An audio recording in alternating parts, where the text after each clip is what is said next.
the general piece of advice would be pay attention to problems, because problems and failures are the wheel that drive progress. And very often, frustration in science are really opportunities in disguise. Right. And I've seen this many, many times in my career. I think, what is it that I'd really like to do that I just can't do? And, many times I don't have an answer, but sometimes I do have an answer. And that's often where there's room for innovation. Right, right. So coming to that, because what people see is actually the tip of the iceberg that you usually show in your presentations.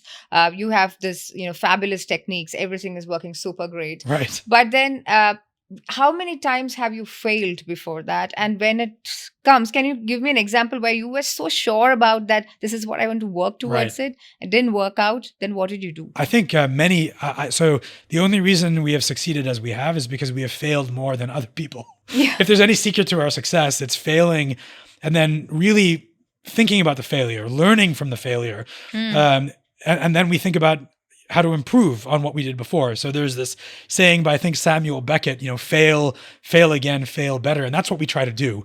This isn't necessarily fun. Nobody likes to fail, but it is important to kind of, to make the next success, right? In the case of the light sheet microscopes, the dice BIMs, we started building this. And, initially we didn't know what we were doing. I mean, we had never built a light sheet microscope. So, we probably killed many, many embryos in just setting up the microscope.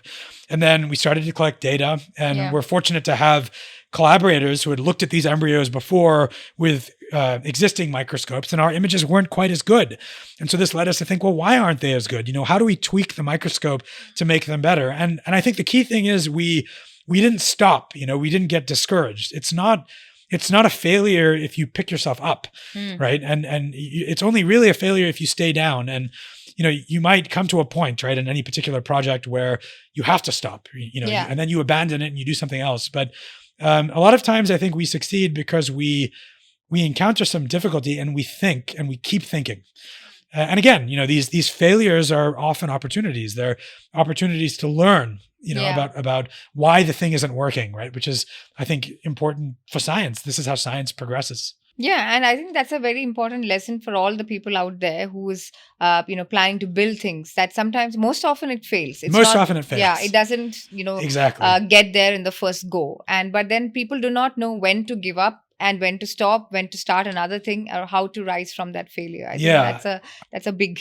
That's a thing. skill. Yeah, that's a skill. Yeah, it's not obvious sometimes, right? I mean, like if you're hammering your head against some problem, sometimes the best thing you can do is put that problem away for a little bit and come back. And that's maybe another point, right? So for the people that are listening to this, you might have ideas for scientific projects or in whatever field you're studying. And it may be that you don't have a line of attack, but the idea is still really a good idea. And so what I would say to you is remember these ideas, write them down. I have a book of unfinished ideas that I periodically look at, because you just never know when somebody else will have some tool that they make that will make your idea feasible, right? We're all standing on each other's shoulders. And so, don't get discouraged, right? I mean, you're kind of in this for the long game. Right. If you stay in science, it's kind of a marathon, not a sprint.